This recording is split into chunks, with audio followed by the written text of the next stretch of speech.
tardes, bienvenidos a una nueva edición de su programa Societatis del Seminario de Sociología General y Jurídica de la Facultad de Derecho de la Universidad Nacional Autónoma de México.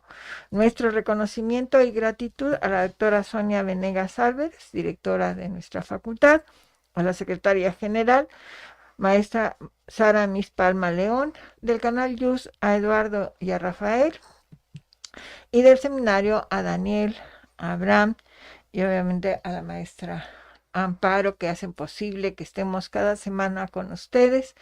Y el día de hoy estamos muy contentos porque nos acompaña muy significativamente para nosotros en lo personal la maestra Pilar Ortuño Burgoa, quien nos aceptó estar con nosotros el día de hoy aquí y hablar de un tema pues muy ad hoc a lo que está pasando, que es la ética de los servidores públicos. Debo de decir que la familia Burgoa es toda una institución en nuestra facultad. El maestro Ignacio Burgoa era una voz, siempre lo he dicho, de nuestra facultad, que tristemente pues sus discípulos no continuaron con ese tono de voz, pero de muy gratos recuerdos. Yo a mis alumnos, de todas formas, aunque no está vinculado, siempre recomiendo el juicio de Cristo, ¿verdad? Porque les digo, es la visión jurídica de eso, entonces siempre se los recomiendo. Y bueno, pues ya voy a dejarlo personal, le cedo el uso de la voz a la maestra Amparo para la síntesis curricular de nuestra querida Pilar, por favor. Claro que sí, doctora. La maestra Pilar Ortuño Burgoa es licenciada en Derecho por la Universidad Nacional Autónoma de México, socia fundadora de Ortuño Burgoa Abogados, encargada de la Unidad Académica y de Capacitación. En la academia es profesora de Garantías Constitucionales durante más de 14 años en la Facultad de Derecho.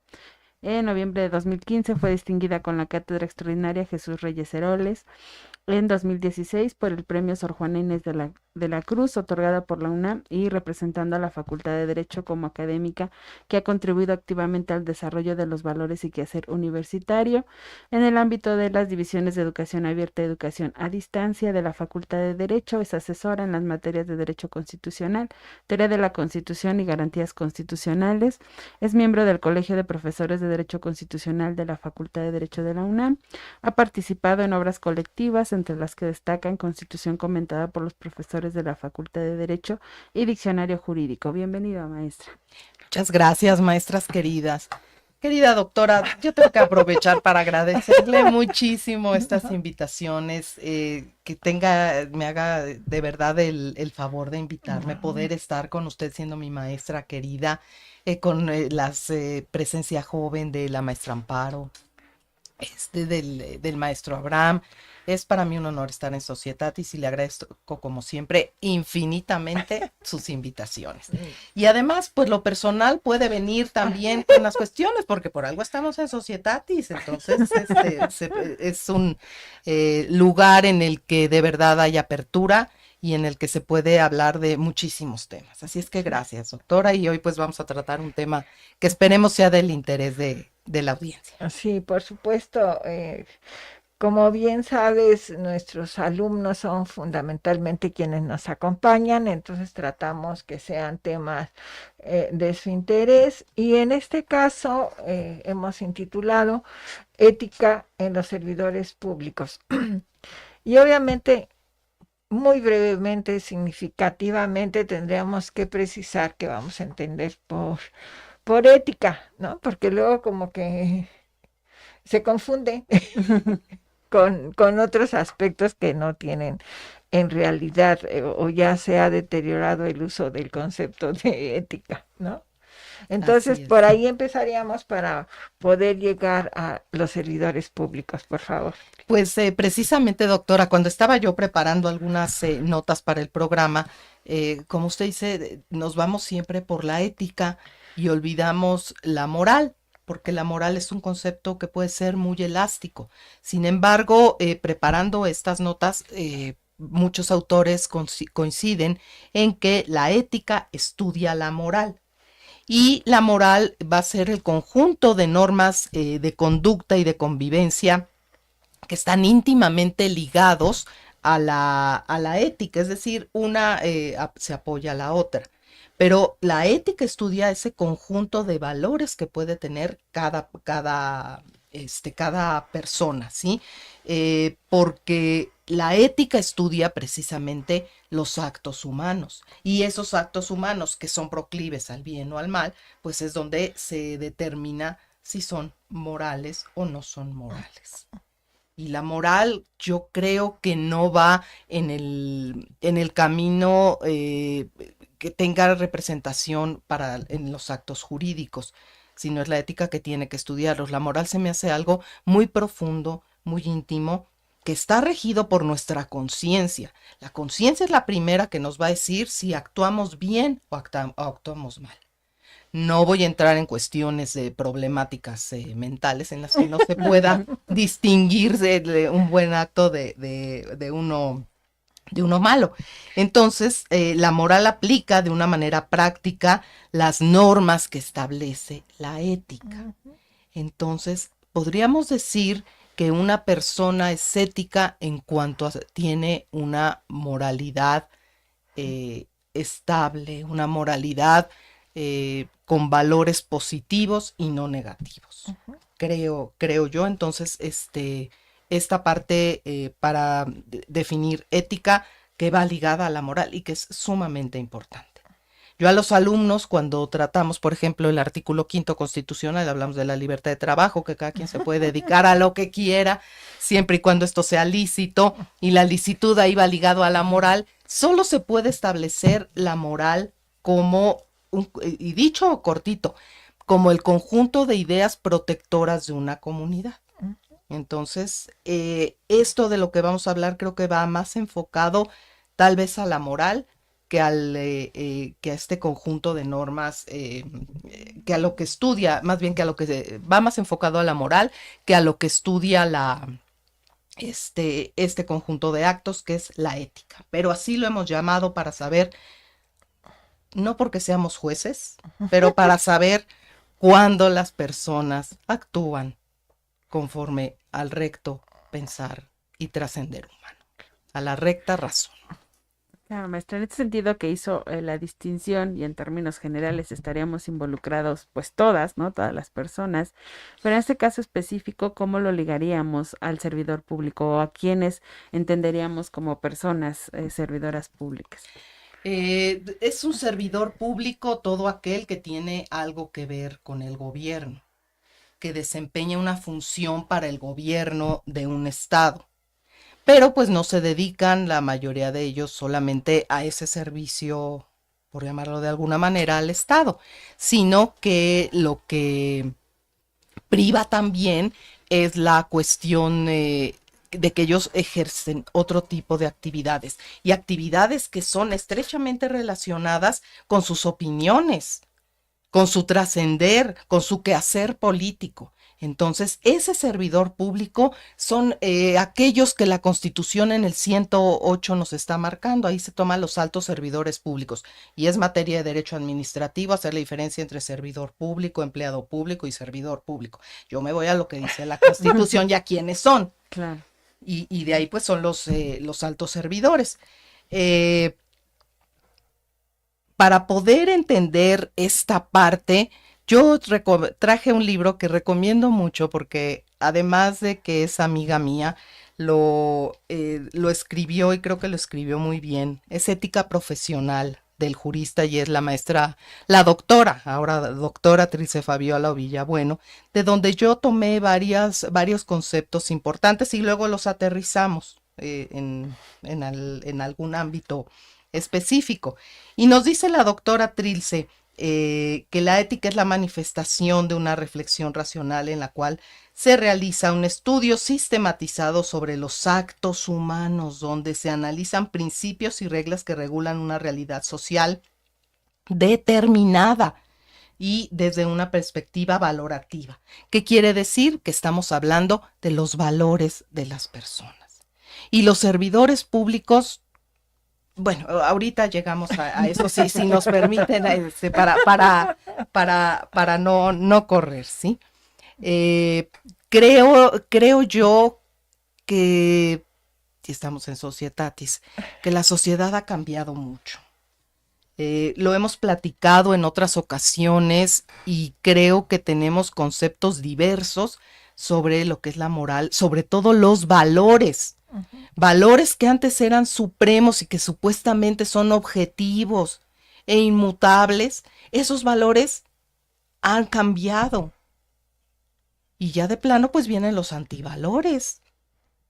Entonces, eso se ha presentado en los actuales servidores públicos. Los integrantes de los poderes de la Unión que han hecho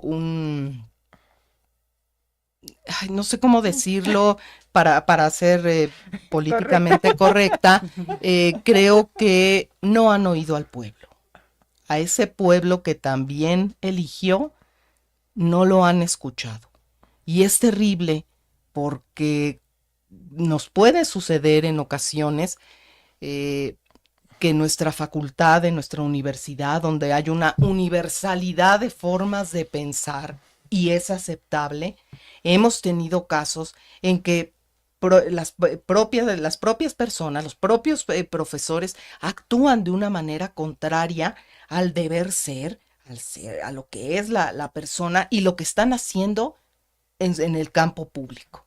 Y eso a mí me enoja mucho porque creo que si no son congruentes, que es una de las características que debe tener todo servidor público, todo jurista, todo profesor de una facultad como la nuestra, pues deberían retirarse. Si ya lograron los propósitos, deberían retirarse. Pero bueno, ahí es donde entra la moral y la propia ética, que son cuestiones sumamente importantes. Ahora, si ustedes me permiten, habría que reflexionar en qué características debe tener una persona, y la maestra Trilce, algo que me gusta mucho en su libro, es que analiza qué características debe de tener cada persona que se dedique a alguna actividad que tenga que ver con el contacto con el ser humano. Y entonces ella nos dice, por ejemplo, que una característica moral que debe tener el jurista, pues es alcanzar la justicia. ¿Y cómo se alcanza la justicia? Pues a través del derecho. ¿Cómo voy a enseñar derecho si hago lo contrario totalmente a lo que debe ser y a lo que está poniendo en peligro nuestro Estado de Derecho? Entonces, la ética del jurista no va a alcanzar la justicia. No la va a alcanzar, y eso lo vamos a dejar a nuestros propios alumnos. Y nuestros propios alumnos, ahora se ha dicho también que están engañados por nosotros. Ellos están enojados porque se les está tomando como si fueran personas que no supieran algo de derecho, porque yo doy en los primeros semestres, como si no fueran seres pensantes, pero ellos son capaces de tomar ya sus decisiones y saber qué es lo correcto y qué no es lo correcto. Y de ahí saber si una persona los está engañando o no. Y puede haber casos que sí les estén lavando el cerebro en grupos pequeñitos. A mí me da mucha pena que esas cuestiones sucedan, y más por el aprecio que tengo a algunas voces emitidas. Pero los alumnos de verdad creo que están desvalorizados por el poder público. Desvalorizados desde el Ejecutivo y todos los demás.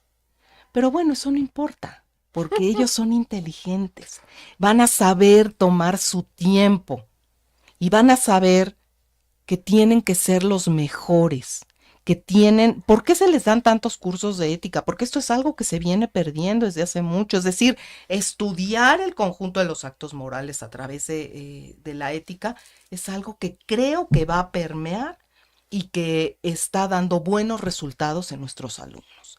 ¿Para qué?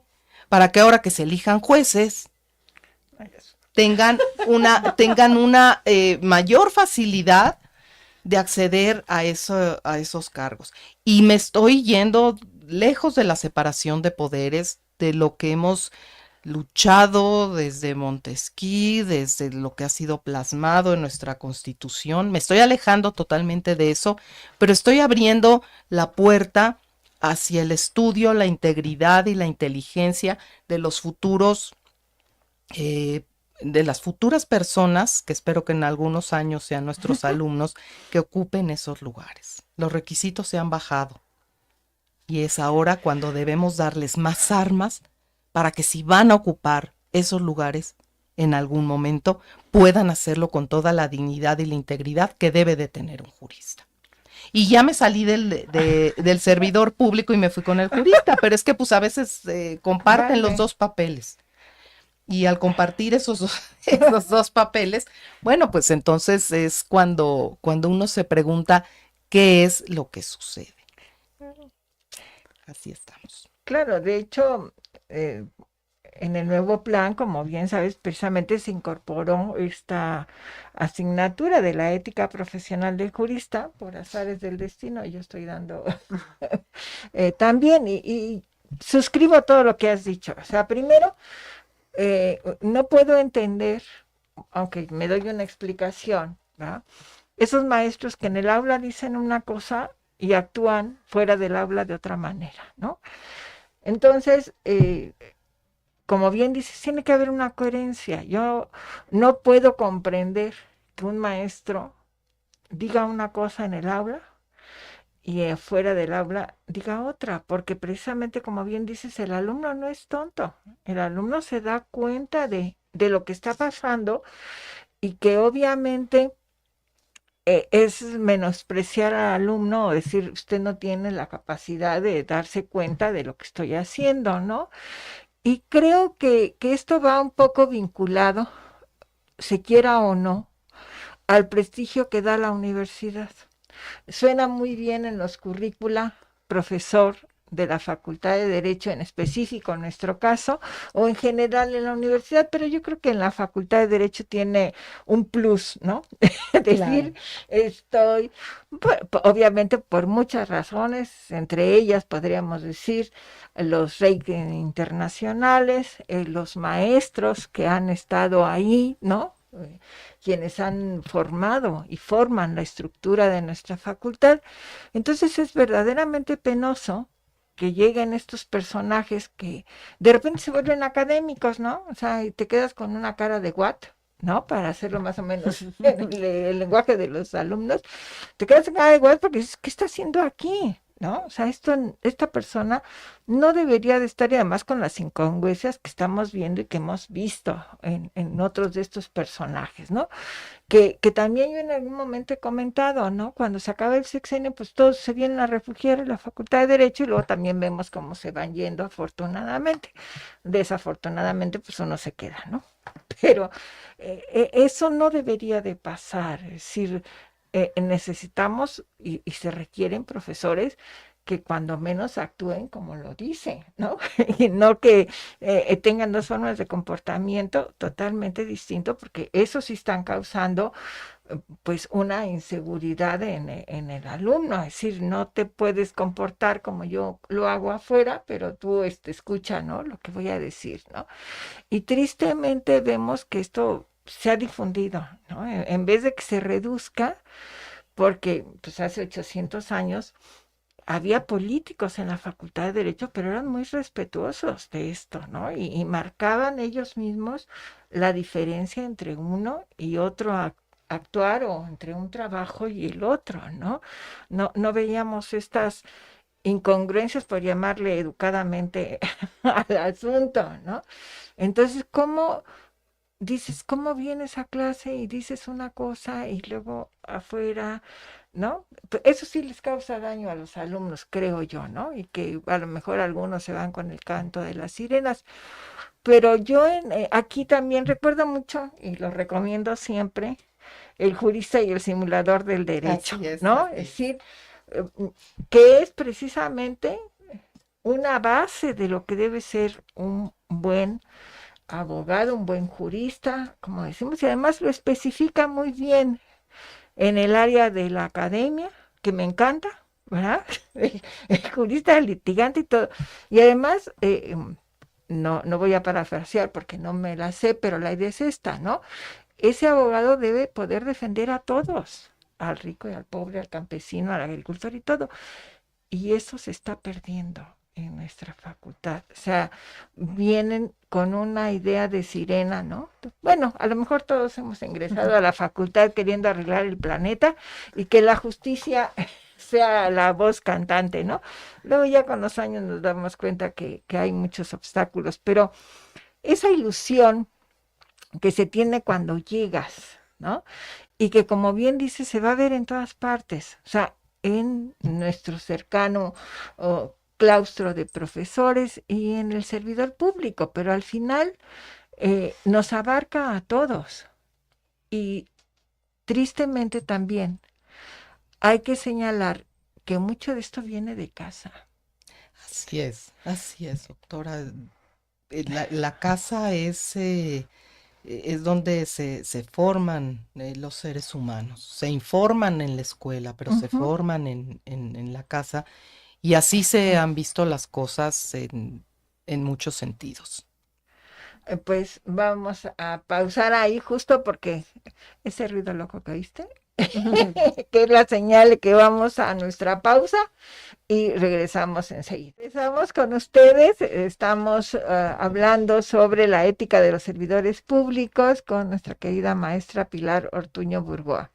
Es el momento de dar paso a las personas que nos acompañan, voz a las personas que nos acompañan, y para esto le cedo el uso de la voz a Abraham, que ya ha hecho una síntesis porque hay muchísimas preguntas, pero bueno, vamos a procurar que en esta síntesis se consideren respuestas a varias preguntas. Por favor, Abraham. Gracias, doctora. Bueno, en esencia, 3 preguntas que se han repetido mucho en nuestra audiencia son: ¿qué valores deberían reunir los servidores públicos? ¿De qué manera se puede mejorar la ética de estos servidores públicos? Y una que fuera de cámaras hemos dicho es muy compleja, pero ¿cuáles son los retos que afronta la ética de los servidores públicos hacia el futuro? Pues veamos, maestro. Vamos a ver estas cuestiones que son complejas. Mire, dentro de la ética de un servidor público están los valores. Y como dice la doctora, el problema viene desde la casa y el desarrollo que como personas tenemos. Pero ¿qué debería tener un servidor público? Y más un servidor público que sea catedrático de esta facultad, pero en general todos ellos. La honradez. La honradez es esa congruencia entre lo que pienso y lo que hago. Por eso soy honrado. Digo, pienso y siento y actúo como tal. Ser honrado, el no tomar cosas ajenas, el ser honesto, el decir lo que debe ser o no debe ser bajo mi perspectiva, pero argumentando, sosteniendo el porqué de mi actuación en determinado ámbito. Algo que es muy difícil y es el valor. Bueno, quién sabe, a lo mejor con la inconsciencia uno toma valor porque dicen que el que nada sabe, nada teme. Y entonces, de esa manera, se toma valor para hacer una serie de barbaridades y pues está inconsciente. Pero Maquiavelo no opinaba igual y con eso voy a cerrar al final. Y debe haber, todo esto se traduce en una congruencia. Y la congruencia es un valor fundamental que engloba esta honradez, que engloba esta honestidad, ser congruente con lo que hacemos. Una falta de ética empieza desde que yo voy a actuar de la manera contraria a lo que pienso y siento. Si recuerdo hace mucho tiempo, y para no extenderme en eso, don Ignacio Burgoa como juez de distrito, que además ganaba poco, pero una vez recibió línea, no recuerdo bien el asunto, línea de entonces de Los Pinos para resolver un asunto. Y él congruentemente, con valores morales, con una ética profesional intachable, prefirió renunciar a su cargo de juez segundo administrativo antes que seguir adelante. ¿Cuándo pasa esto ahorita? Nunca. Y la honestidad y la claridad con la que se llevaba a cabo en su vida, en sus clases, era muy, muy interesante. Respecto a la segunda pregunta, fíjese que preparando un poquito este tema, me surge en este libro de la doctora Ovilla, que ella plasma el Código de Ética de la Administración Pública Federal, que si uno lo lee es muy bonito, no lo voy a leer ahorita, pero me llamó la atención que este Código de Ética para la Administración Pública Federal forma parte del Plan de Desarrollo 2013-2018. Por lo que podemos decir que este hermoso Código de Ética, en el cual se busca alcanzar un México en paz, que haya combate a la corrupción. Y la corrupción, bueno, es un tema que da para mucho. Que haya que entender que la corrupción está transgrediendo el Estado de Derecho, que los servidores públicos deben de tener una conducta ética que fortalezca instituciones públicas y que a su vez responda a necesidades de la sociedad, y que además de los principios de legalidad, de honradez, de lealtad, de imparcialidad y eficiencia, es necesario que se den a conocer aquellos valores, que es de lo que estamos hablando hoy, valores y reglas claras de integridad por su importancia al ser aceptados de manera general por la sociedad. Entonces, todo esto se dio en para que se pudiera dar. En el 2015, el presidente de la República anunció diversas acciones ejecutivas, dentro de las cuales se instruyó a la Secretaría de la Función Pública, precisamente para que hiciera circular este Código de Ética de los servidores públicos. Y termina diciendo que los verdaderos cambios se gestan a partir de que los servidores públicos, de manera individual y en su conjunto, asumen una verdadera cultura ética y de servicio a la sociedad. No me vengan a confundir ahorita el servicio a la sociedad con la justicia social y con entregarle dinero a las personas. No. Por eso deben estar convencidos de la dignidad e importancia de su tarea, por lo que se ha tenido a bien emitir el siguiente acuerdo en el cual se establecen estas reglas para el Código de Ética de los servidores públicos. En ello se habla de legalidad, de honradez, de lealtad, de imparcialidad, de eficiencia, en fin, de cosas que se me hacen muy profundas y muy interesantes. Porque si bien hemos tenido gobiernos corruptos, creo que hay hasta grados en eso. La corrupción puede ser una, pero hay grados. Y por lo menos haber dado a conocer este Código de Ética, pues tal vez hubiera penetrado en las conciencias de los servidores públicos. Creo que, como es para el plan 2015-2018, creo que este Código de Ética no se haya vuelto a imprimir. Tal vez se cambió por una constitución moral o no recuerdo muy bien por qué fue, pero nada de eso se ha hecho. Entonces, eso creo que responde la segunda pregunta, maestro. ¿Y la tercera cuál era? ¿Son los retos? Sí, ¿cuáles retos afronta a futuro la ética en el servicio público? Todos.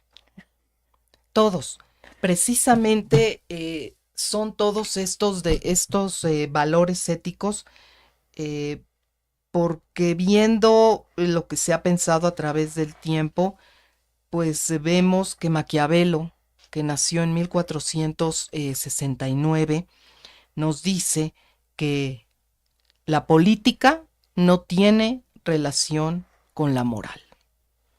Entonces, ¿qué retos van a enfrentar? Todos y ninguno, porque entonces no hay valores.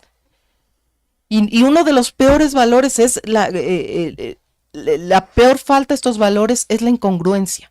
La incongruencia y la falta de probidad, de honradez. El tener un ansia de poder y de control, y además de control económico que va más allá de todo. Y eso es lo que se ha implantado aquí. Nosotros no podemos enseñar eso a nuestros alumnos. No podemos hacerlo. Tenemos que seguir en pie, tenemos que reafirmar esos valores para ser juristas, verdaderos juristas, que reflexionen, que lleven a cabo estos valores. Yo entiendo que es muy difícil en cuanto uno tiene el poder. Bueno, yo nunca he tenido el poder, gracias a Dios. Pero cuando toma ese poder y entonces, como voy a mencionarla rápidamente, la película La Ley de Herodes, en las que cómo cambia una persona que llega con la ilusión de aplicar la Constitución, de aplicar la ley. Así llegaron. ¿Qué pasó en el camino? No lo sé. No lo sé qué pasó.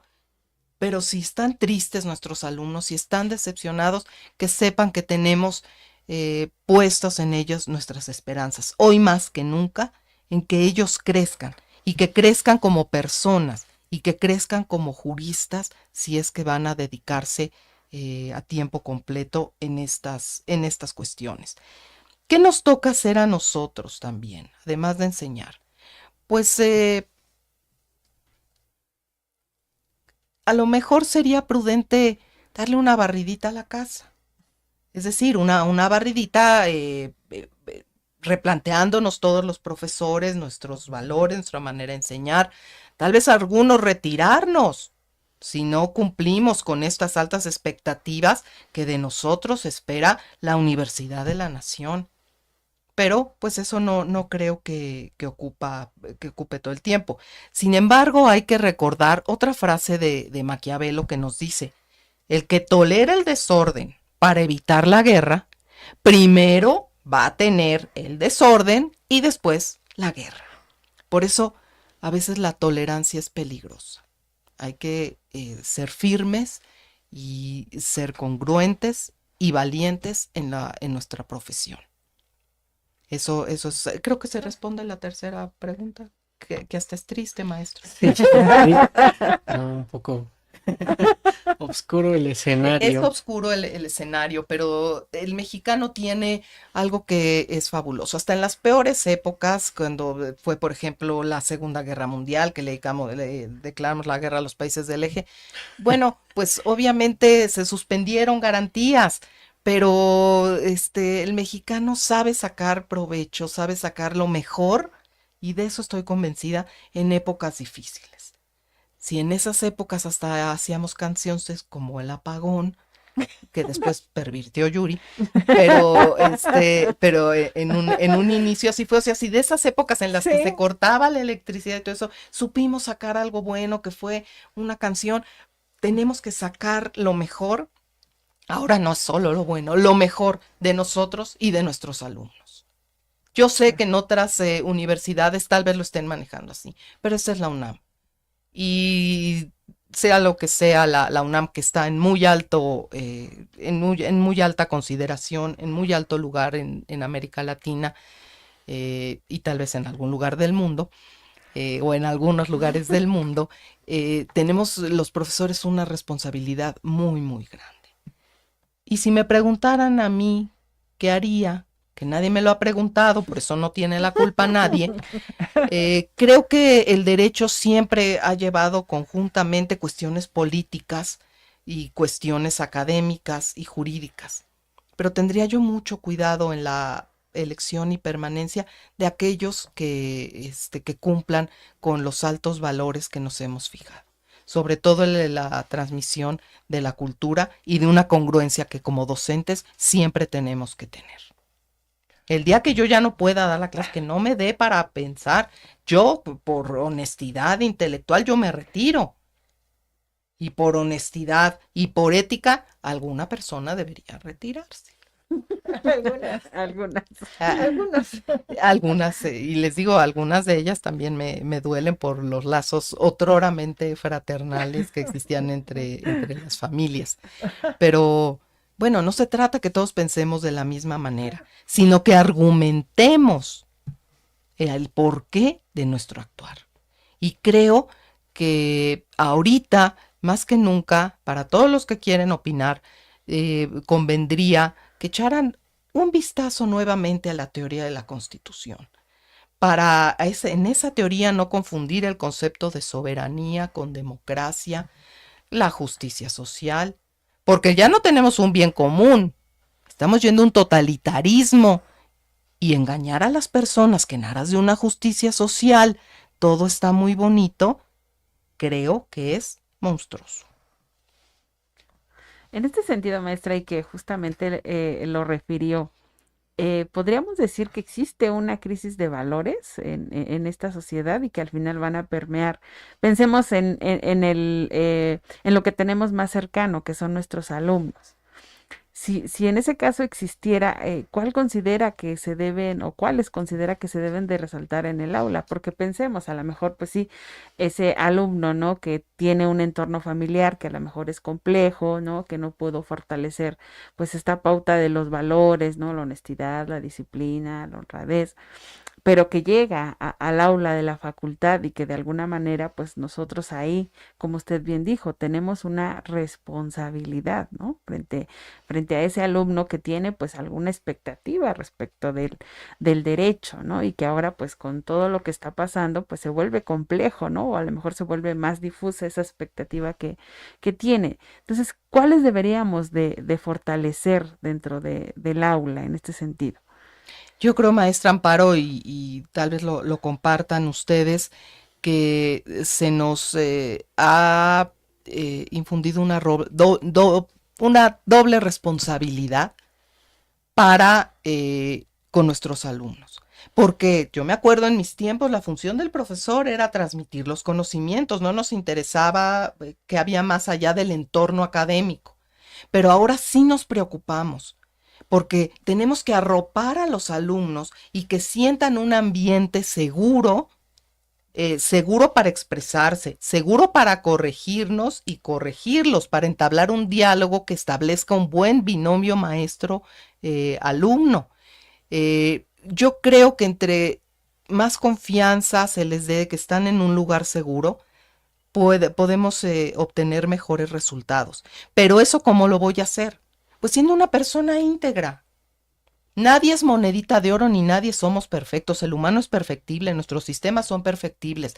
Pero si yo soy íntegra y estoy convencida de lo que voy a hablar y de cómo debo comportarme, creo que eso puede ser un segundo buen ejemplo para nuestros alumnos. Porque a lo mejor así pensamos cuando entramos a la universidad, que ya éramos grandes. Pero si los vemos, son pequeños, son jóvenes, es decir, pequeños en edad. Entonces yo creo que en ese sentido se pueden infundir los valores.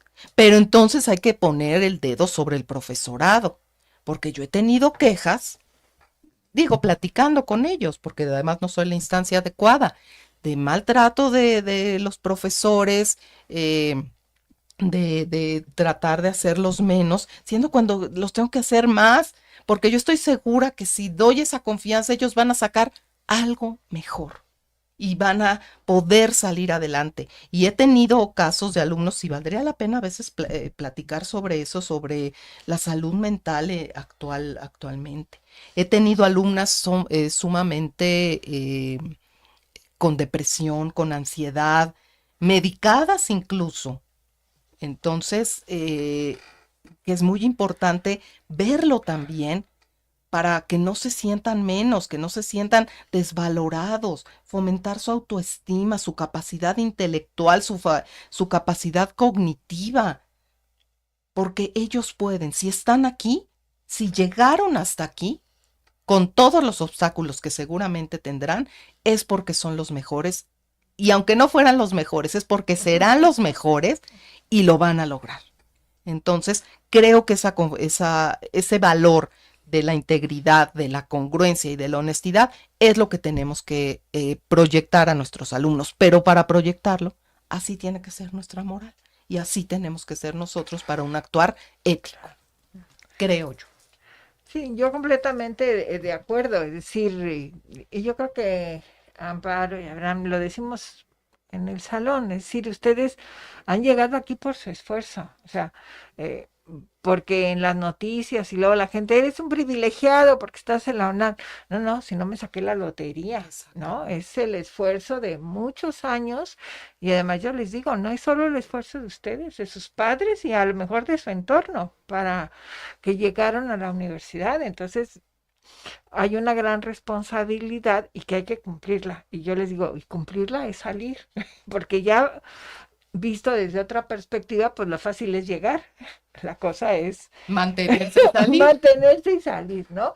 Entonces, yo creo que es muy importante y lo que estás diciendo es una realidad como una catedral, es decir, eh, en general, yo creo que los maestros no perciben esto. No quiero decir que porque somos del sexo femenino, pero sí hay más sensibilidad y yo creo que con algunas no, conozco casos. Pero yo creo que es una realidad lo que dices, los entornos que tienen estos alumnos, muchas veces dices, es que, ¿cómo le pido todavía que estudie y que venga con ánimo sin igual, si tiene entornos muy complicados, ¿no? Entonces yo creo que ese es un punto que tampoco sé quién tendría la responsabilidad de resolverlo, pero sí creo que debemos de tener más atención sobre este punto. Y se nota, ¿no? Además, hasta la relación entre ellos. Nos guste o no, yo sigo insistiendo que hay efectos de la pandemia todavía y que se notan en ese tratamiento entre ellos, ¿no? Entonces, que es importante que se integren. Su apoyo hacia el exterior van a ser sus compañeros de hoy y que obviamente van a tener grandes responsabilidades porque pues el futuro son ellos. Y les digo, además los problemas los van a tener que resolver ustedes, pero yo creo que un punto importante, y que estoy totalmente de acuerdo, los maestros tienen que ser coherentes, ¿verdad? Así es. Simplemente coherentes, ya no le voy a poner más valor ni nada. Sé coherente en lo que estás diciendo en el aula y cómo te comportas, ¿no? Porque al final es un ejemplo lo que estás dando, ¿no? Así es. Entonces, pues aquí, ¿cómo interpreto, cómo asimilo esa situación, ¿no? Yo estoy totalmente de acuerdo. Es decir, algunos maestros sí creo que por honestidad, ¿verdad? Por coherencia, prefiero hablar de coherencia. De coherencia, claro que sí. Coherencia lo deben de hacer, ¿no? Porque estás formando personas. Pero no lo van a hacer, doctora, No. algunos porque no oyen. La característica actual del servidor público, de los altos servidores públicos que integran los poderes de la Unión, ahora yo diría que las funciones del poder, ahora ya no son poderes, sino es el poder es uno y son sus tres funciones, tienen como característica que no escuchan. No escucha. Y me acuerdo cómo nos escandalizamos con Salinas, que decía que a sus enemigos ni los ve ni los oye. Era juego de niños. Era juego de niños, conforme lo que estamos viendo ahorita. Pero creo que sí, fíjese que yo tuve profesores, uno era diputado en su momento, el maestro Álvaro Uribe Salas, que en paz descanse, era diputado, fuerte el hombre, pero era congruente. Y tuve también en Derecho Económico al maestro Pedro Ojeda Paullada, que era político, secretario de Economía, no sé qué, y congruente el hombre total. Siempre fue con Pedro. Y no faltaba sus Campechano. clases. Ah, mire, nada más que. Y fíjese, yo sin saber todo eso lo recuerdo como gente íntegra, No, sí, íntegra que daba clases para nosotros y de los cuales aprendimos mucho, sin duda. Pues estamos encantados, pero ya en un momento dado va a venir Eduardo a cerrarnos los micrófonos. Ya. Entonces, Bueno, es que el tiempo es el tiempo, ni modo. entonces, mi querida Pilar, 1,000,000 de gracias. Te agradezco infinitamente a quienes nos han acompañado el día de hoy, sobre todo sus participaciones. Y nos vemos la próxima semana en una nueva edición de su programa Societatis. Hasta entonces, bonita semana.